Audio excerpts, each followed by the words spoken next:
तो कैसे हैं आप लोग। नया मंथ है एंड आई होप आपने अपने एडमिट कार्ड्स डाउनलोड कर लिए होंगे। ये काफ़ी ही क्रूशियल टाइम है आपका। Keep revising and keep learning. कुछ अगर जो अपीयर हो रहे हैं वो कुछ दिन ही करंट अफेयर्स देखना अपने 10 दिन के आसपास, ठीक है, सितंबर में, फिर आप लीव कर सकते हैं बेशक। एंड विद दैट नोट, अगर हिस्ट्री को और कोई भी डाउट है तो आप कमेंट सेक्शन में लिख दीजिएगा ताकि मैं आपको बता सकूं। तो स्टार्ट करते हैं 1 सितंबर का एनालिसिस। तो पहला आर्टिकल है जीएस पेपर 2 से related, international covenant on civil and political rights, ठीक है। आपको शायद प्रशांत भूषण का केस अगर नहीं पता तो मैं बता देती हूँ। उन्होंने जो हमारे चीफ जस्टिस हैं बोबड़े जी, उन पे ट्विटर पे 2 कमेंट्स कर दिए थे, तो इसकी वजह से ऑफेंड हो गए एंड उन पे कंटेम्प्ट ऑफ कोर्ट का केस चला गया। तो कंटेम्प्ट 2 तरीके का होता है, civil contempt and criminal contempt, ठीक है। इंटरनेशनल कमीशन ऑफ जूरिस्ट है ना, जो उन्होंने अपनी सॉलिडारिटी दिखाई है प्रशांत भूषण जी के साथ कि भाई हम आपके साथ हैं, ये जो आपने करा ये फ्रीडम ऑफ एक्सप्रेशन के अलाइनमेंट में था, ठीक है। और ये जो कर रहे हैं, जो आपने सुप्रीम कोर्ट करा है वो इनकन्सिस्टेंट है and it shouldn't be done. What is international commission of jurist? तो इंटरनेशनल ही कोई कमीशन होगी ना। इंटरनेशनल ह्यूमन राइट्स एनजीओ है ये, ठीक है। इसमें क्या होते हैं, 60 एमिनेंट जूरिस्ट होते हैं, ठीक है, इंक्लूडिंग सीनियर जजेस, attorneys and academics. And function क्या है कि भाई नेशनल और ऐसे इंटरनेशनल ह्यूमन राइट्स स्टैंडर्ड्स हों जो थ्रू लॉ एस्टैब्लिश हो सकें, ठीक है। हेडक्वार्टर्स कहाँ है? जिनेवा, स्विट्जरलैंड में। एंड आईसीजे ने क्या कहा प्रशांत भूषण के केस पे, हम देख लेते हैं। जो ये कमीशन है बोले कि जो conviction appears to be inconsistent with the international standards on freedom of speech and expression, ठीक है। तो ये इनकन्सिस्टेंस है। एंड जो रोल ऑफ लॉयर्स है इतना कुछ नहीं बोला, बेसिकली ये इतना इंपॉर्टेंट भी नहीं है। देखो अब आईसीजे ने कहा, कौन पूछता है ना। हमें बेसिकली बॉडी के बारे में पढ़ना है, हम वो उसके बारे में आपको बाद में बताती हूँ। एंड जजमेंट, अगर ये जजमेंट में बोला है कि इससे chilling effect on the exercise of protected freedom of expression in India होगा। And a particularly wide scope must be preserve for debates and discussion about such matters, कि भाई क्या एग्जैक्टली वही ना, ये तो काफ़ी टाइम से डिबेट चलती आ रही है कि भाई क्या एग्जैक्टली बताता है कि जो क्रिमिनल कॉन्टेम्प्ट है जिसमें स्कैंडलाइजिंग या lowering the authority of court है, उसमें एग्जैक्टली आप बताओ ना हमें कि क्या क्या आता है। वो सिर्फ एक लाइन लिख के छोड़ दिए एंड द जजेस आर फ्री टू अज्यूम कि उसमें क्या क्या आप लिख सकते हो या क्या क्या क्या आप कॉन्टेम्प्ट मान सकते हो। This is the thing. Basic इसका क्रिटिसिज्म है ही, ठीक है। What is international covenant on civil and political rights? तो एक मल्टीलेटरल ट्रीटी है जो यूनाइटेड नेशन जनरल असेंबली ने अडॉप्ट किया था, ठीक है।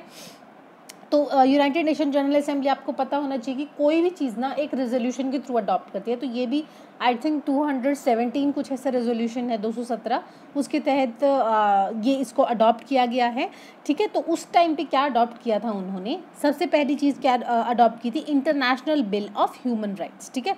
International bill of human rights, international bill, IBHR लिख देती हूँ, ठीक है। पहले ये चीज़ अडॉप्ट की। दूसरी क्या चीज़ अडॉप्ट की? International covenant on civil and political rights, ठीक है, ये, ठीक है। तो उस टाइम पे ये 2 चीज़ें अडॉप्ट की और मतलब बेसिकली इनके को जो सब पार्ट्स हैं वो भी इन्होंने अडॉप्ट किए थे। कौन से की? International covenant on economic, social and cultural rights and universal declaration of human rights, ठीक है। तो ये 4 चीज़ें अडॉप्ट की थी, ठीक है। तो ये जो कोवेनेंट है बेसिकली इसको मॉनिटर कौन? ये मल्टीलेटरल ट्रीटी मैं बता चुकी, यूनाइटेड नेशन जनरल असेंबली ने अडॉप्ट किया था। मॉनिटर कौन करेगा? United nation human rights committee, ठीक है। तो ह्यूमन राइट्स वाले इसको मॉनिटर करेंगे क्योंकि सिविल और पॉलिटिकल राइट्स एसोसिएटेड हैं। Covenant commits party to respect the civil and political rights of the individual, जो कि रिलेटेड है आपके राइट टू लाइफ से, रिलीजन से, स्पीच से, असेंबली से या इलेक्टोरल राइट से। तो ये सब चीज़ें आपको प्रोटेक्ट करनी पड़ेंगी। It became effective in 1976। Article 49 allowed the covenant would enter into force 3 months after the date of deposit of 35th instrument of ratification, ठीक है। बेसिकली क्या होता है, एक सेट अमाउंट ऑफ रिक्वायरमेंट होती है कि भाई जब इतने बंदे इसको रैटिफाई कर देंगे ना तब ये इन फोर्स आएगी, ठीक है। तो ये उसी का बता रखा है कि 3 महीने बाद after the deposit of 35th instrument of ratification, ठीक है। जब इतने लोगों ने कर लिया होगा तब उसके 3 महीने बाद आप ये फोर्स में आएगी। तो 1976 में फोर्स में आएगी, आई थी। And India is party to this treaty. This things you must remember, ठीक है।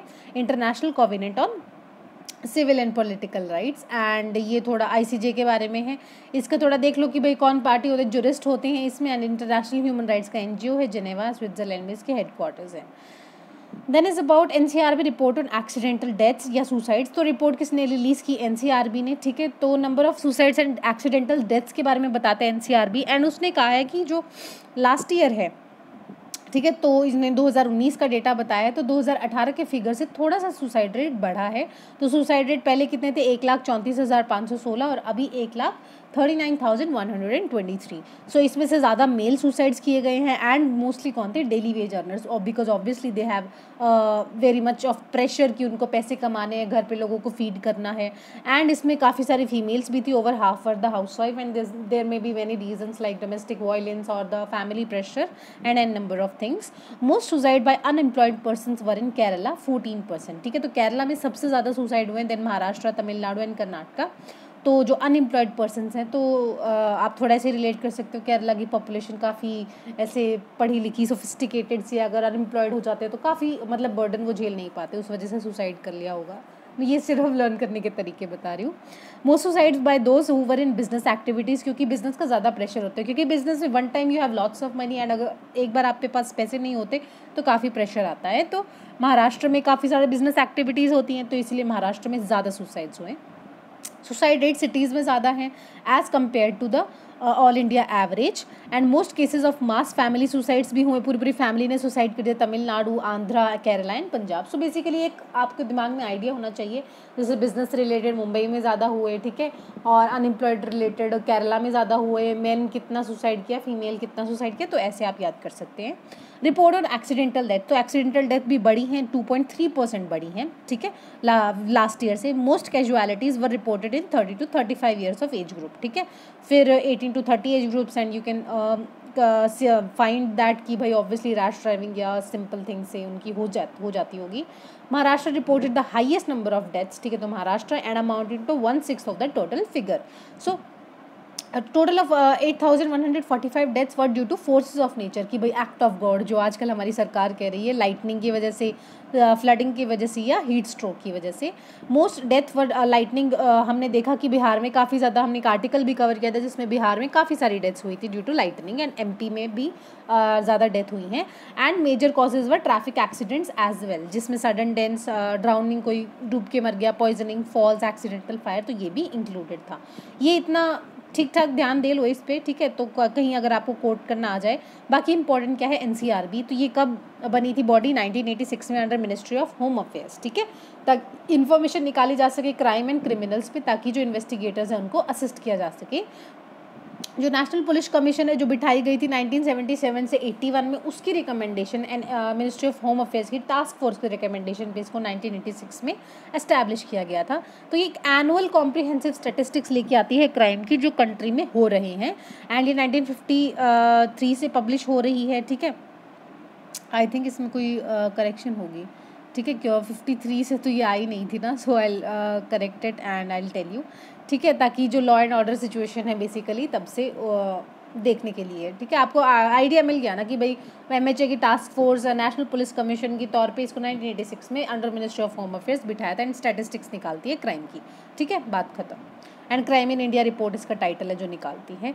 There is about adjusted gross revenue, ठीक है, हम ये पहले भी कवर कर चुके हैं आर्टिकल। क्या होता है adjusted gross revenue? Basically licensing fees होती है जो टेलीकॉम कंपनीज हो गई, भारतीय एयरटेल हो गई, वोडाफोन हो गई, वो किसको देंगी, जो डिपार्टमेंट ऑफ टेलीकम्युनिकेशंस है, ठीक है, उनको पे करती हैं एज अ लाइसेंसिंग फ़ी, ठीक है। तो दिस इज़ द थिंग। तो जजमेंट इतना खास इंपॉर्टेंट नहीं है। बेसिकली जजमेंट में क्या बोला है, पहले क्या बोला था सरकार ने कि भाई हम पहले तो जो अक्टूबर का जजमेंट था, अक्टूबर में क्या बोला था कि भाई सिर्फ कंपनीज को 3 महीने दो, 3 महीने में इनको सब पेमेंट करने पड़ेंगे। उनका जो AGR पड़ा था, AGR भी इनका काफ़ी ज़्यादा था, समथिंग 1 या 2 लाख करोड़, काफ़ी ज़्यादा था इनका। सो पहले बोला कि 3 महीने में भरो, फिर आ गया कोविड। तो कोविड करके क्या है कि अब बोल रहे कि आपके जो ये ग्रॉस रेवेन्यू है, एडजस्टेड ग्रॉस रेवेन्यू, आप अगले 20 साल में पेमेंट करो। तो सुप्रीम कोर्ट ने कहा ना भाई 20 साल तो बहुत ज़्यादा टाइम है, 10 साल में आपको पे करना पड़ेगा टू द गवर्नमेंट, ठीक है। इशू क्या है, अक्टूबर 2019 जजमेंट में बोला गया था कि टेलीकॉस को रीपेमेंट करनी है सिर्फ 3 महीने में।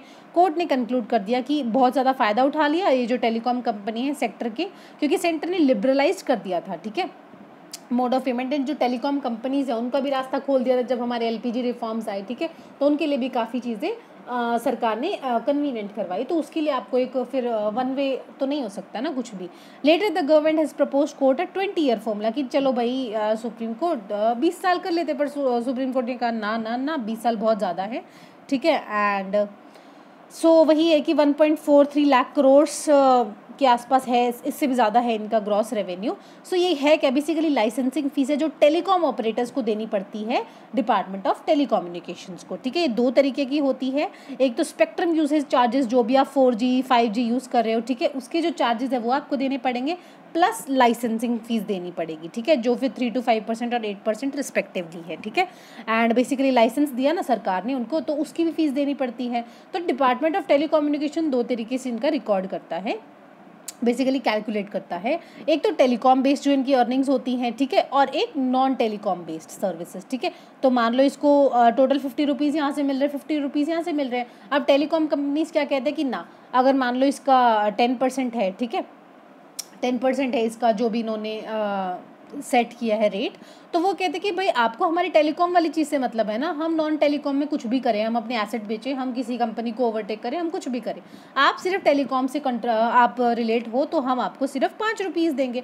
पर सरकार क्या कहते हैं, नहीं, हम तुम्हारे टेलीकॉम और नॉन टेलीकॉम से जो भी रेवेन्यूज हासिल हो रहे हैं हम दोनों का ही हिस्सा लेंगे, तो टोटल आप हमें 100 रुपये का 10% दोगे, यानी कि 10 रुपये दोगे। तो बेसिकली इनकी डबल हो जाता है जो भी इनको सरकार को पे करना पड़ता है, ठीक है। सो इश्यूज एसोसिएटेड क्या है, बिकॉज लिबरलाइज हो गई थी हमारी, हमें पता है LPG रिफॉर्म्स के बाद नेशनल टेलीकॉम पॉलिसी आई 1994 में, जिससे कि एक फिक्स लाइसेंस फीस दे दी गई, फिर बोल दी गया कि भाई ये फिक्स लाइसेंस फीस है, आपको इतना ही देना पड़ेगा no matter how much you earn, ठीक है।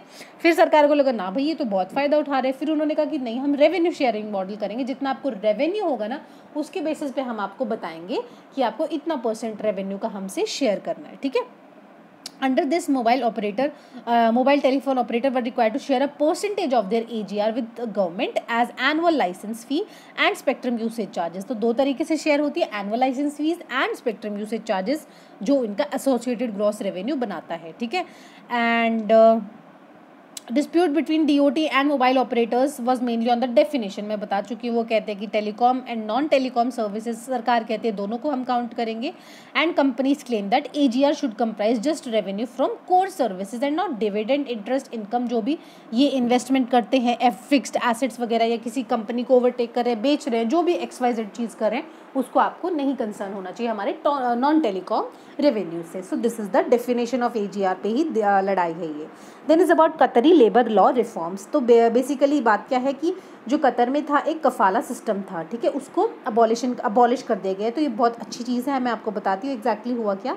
दिस रिफॉर्म पे ये क्या है, बेसिकली कफाला सिस्टम, उसमें क्या होता था, आपको नो ऑब्जेक्शन, जैसे हम कॉलेज से पास आउट होते हैं NOC लेकर जाते हैं, नो ऑब्जेक्शन सर्टिफिकेट, तो इसमें सेम कफाला सिस्टम में नो ऑब्जेक्शन सर्टिफिकेट आपको एक, जो भी एक माइग्रेंट वर्कर है, मान लो इंडिया से केरला से कोई गया वहाँ पे काम करने, तो उसको नो ऑब्जेक्शन सर्टिफिकेट लेना पड़ेगा अगर उसको कहीं चेंज करनी है जॉब, ठीक है। तो बहुत बार क्या होता था कि वो मालिक की डिस्क्रिशनरी पावर होती थी, वो देगा नहीं देगा, तो इससे काफ़ी ज़्यादा हरासमेंट होती थी माइग्रेंट वर्कर्स की।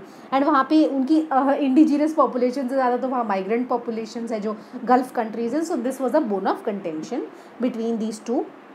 सो now workers will have to serve a month notice period, कि भाई नोटिस पकड़ा दो कि चल मैं जॉब छोड़ के जा रहा हूँ। अगर आपने किसी कंपनी में 2 साल से कम काम किया तो 1 महीने का नोटिस पीरियड देना पड़ेगा, एंड 2 साल से ज़्यादा किया है तो 2 महीने का नोटिस पीरियड देके आप जॉब छोड़ सकते हो, आपको कोई NOC की ज़रूरत नहीं पड़ेगी। एंड जो मिनिमम वेज है उसको भी इन्होंने बढ़ा दिया by 25%। So this is a very good thing. So background में क्योंकि कतर को 2022 का वर्ल्ड कप होस्ट करना है, इसीलिए उनको प्रेशर है, क्योंकि ऑब्वियसली माइग्रेंट वर्कर्स की उनको ज़्यादा से ज़्यादा ज़रूरत है, क्योंकि इंफ्रास्ट्रक्चर क्रिएट करना है। एंड जो कफाला सिस्टम था वो काफ़ी ज़्यादा हिंड्रेंस प्रोवाइड कर रहा था। एंड बेसिकली कफाला सिस्टम में होता क्या है कि नाम कफाला का क्या मतलब होता है, टू गारंटी या फिर टू टेक केयर ऑफ, ठीक है। Under the system migrant workers immigration status is legally bound to individual employ, या फिर जो भी उसको स्पॉन्सर करे, जो भी कंपनी उसको बुला रही है ना इंडिया से, उसका जो इमिग्रेशन स्टेटस है वो लीगली बाउंड है, मतलब तुम मेरे लिए ही काम करोगे, है ना।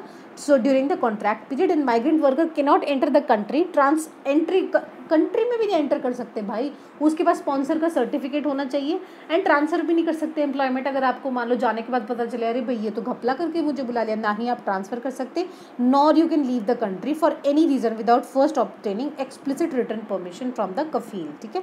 तो जिसने उनको स्पॉन्सर किया है, जो भी उसका बॉस है, उससे रिटर्न परमिशन के बिना आप कंट्री भी नहीं छोड़ सकते।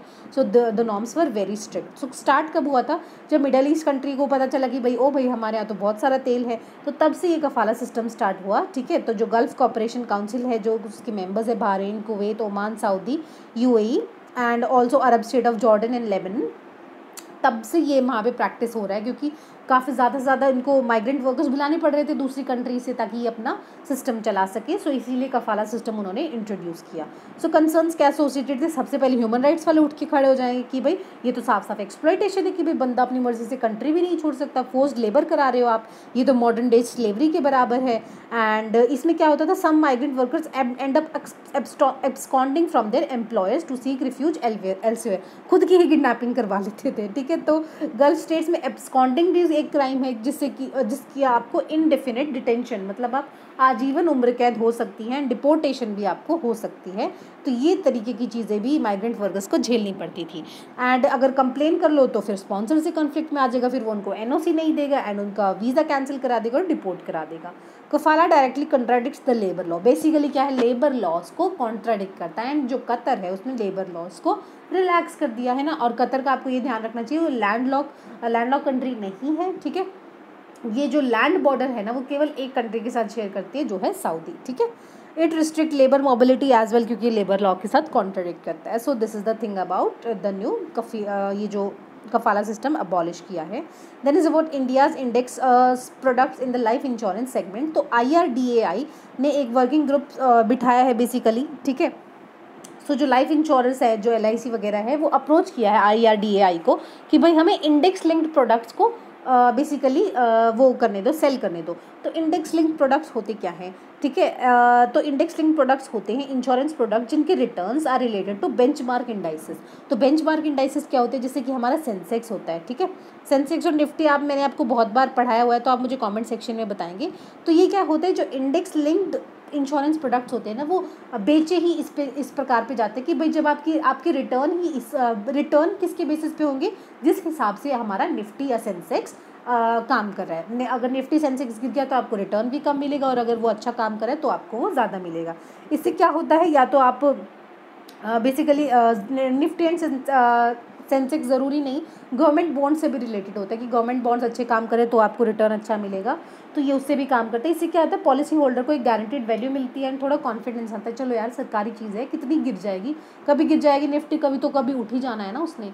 सो ये इसीलिए उन्होंने basically to increase the consumption expenditure these things are done by the life insurance, ताकि वो IRDAI को बोल रहे हैं। ठीक है, then is about green term ahead market GTAM। तो ये क्या है, GTAM in electricity launch at first step toward the greening of India short term power markets. ठीक है, तो एक अल्टरनेटिव मॉडल है जिससे क्या है कि selling of power bye renewable developers. तो जो ये सोलर वगैरह से अब आपको पता होना चाहिए थोड़ा कि जो इंडिया का लार्जेस्ट सोलर ट्री है ना वो वेस्ट बंगाल में बनाया गया है। ठीक है, वो काफ़ी I think 140 megawatts electricity produce करेगा एनुअली। ठीक है, सो एक ऑल्टरनेटिव न्यू मॉडल है for selling of power bye renewable developers. तो जो भी सोलर वगैरह लगा रहे हैं उसमें इन्वेस्ट कर रहे हैं एंड अगर उन्होंने कोई पावर जनरेट की है तो आप उसको सेल ऑफ कर सकते हैं without getting into long term power purchasing agreements. ठीक है, लॉन्ग टर्म की जरूरत नहीं, आप टाइमली उनको बेच सकते हो। की फीचर्स क्या है, ये बायलेटरल नेचर्स के होंगे। ठीक है, क्लियर आइडेंटिफिकेशन होगा कौन बायर है कौन सेलर है, ताकि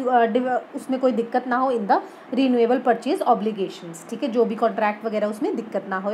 and GTAM contracts will B segregated into solar वाली एंड नॉन सोलर वाली, नॉन सोलर जैसे विंड वगैरह। सो ये भी सेग्रीगेटेड है कि आप इतना सोलर बेचोगे और इतना विंड वाला बेचोगे। Daily and weekly contracts basis होता है। ठीक है, बिडिंग होती है उनके बेसिस पे ऑन द मेगावाट बेसिस कि कितने आप मेगावाट बेच रहे हो उसके बेसिस पे बिडिंग होगी। Price discovery will take place on a continuous basis. Price discovery बार बार प्राइस रिवाइज होंगे, बेसिकली ओपन ऑक्शंस होंगे। Energy schedule through GTAM contracts will be considered as deem RPO compliance of the buyer. ठीक है, so significance क्या है कि भाई lessen burden on the renewable energy rich states. ठीक है, तो बेसिकली उनका बर्डन कम हो गया क्योंकि उनके पास बहुत बार एक्स्ट्रा एनर्जी बचती है तो वो कहाँ बेचें। ठीक है, और उनको इंसेंटिवाइज करेगा आप ज़्यादा से ज़्यादा बनाओ क्योंकि उनको बेचने के लिए एक नई मार्केट मिल गई है। And renewable energy merchant capacity addition build होगी। Increasing number of participant in renewable energy sector होगा। It will benefit buyers of the renewable energy through competitive prices and transparent and flexible procurement. ठीक है, and access to pan India market, basically सारी India की market cover हो जाएगी इससे, क्योंकि government का हमारे यहाँ टारगेट क्या है कि 175 गीगावाट की रीन्यूएबल एनर्जी कैपेसिटी डेवलप करनी है टिल 2022 तक। ठीक है। And because we are signatories to Paris climate agreement 2016, India ने कमिट किया था कि भाई हम अपना 450 gigawatt of renewable energy capacity by year 2030 हम बनाएंगे। एंड इसीलिए ये हमको करना ज़रूरी है। So this is the thing about GTAM which you must remember. Then is about National Security Act of 1980. सो जो काफिल खान का केस है, ये अगर आपको नहीं पता तो मैं आपको एडवाइस करूँगी ध्रुव राठी काफिल खान सर्च करना, उन्होंने काफ़ी अच्छी वीडियो बना रखी है। सो इलाहाबाद हाई कोर्ट ने उन पे जो NSA के चार्जेस हैं वो बिल्कुल हटा दिए हैं एंड बोला कि जो उनकी डिटेंशन थी वो अब तक इलीगल थी। ठीक है, बेसिकली पीरियड ऑफ डिटेंशन की जो एक्सटेंशन मांगी वो इलीगल थी, क्योंकि वो जो सरकार थी उन्होंने ये बोला कि वो सिटीजनशिप अमेंडमेंट एक्ट जब आया ना तो वो AMU गए और उन्होंने प्रोवोकेटिव कमेंट्स दिए, जिसकी वजह से हमने उनको NSA की तहत डिटेन कर लिया। तो NSA क्या है, जिससे आप प्रिवेंटिव डिटेंशन करा सकते हो किसी भी बंदे की, अगर आपको परसीव हो रहा है he is threat to national security और लॉ और ऑर्डर। तो परसीव तो कुछ भी कर सकते हैं, फिर सरकार है ना। So the person does not need to be charge during the period of detention. तो कोई चार्जेस IPC के या CRPC के लगाने की ज़रूरत नहीं है।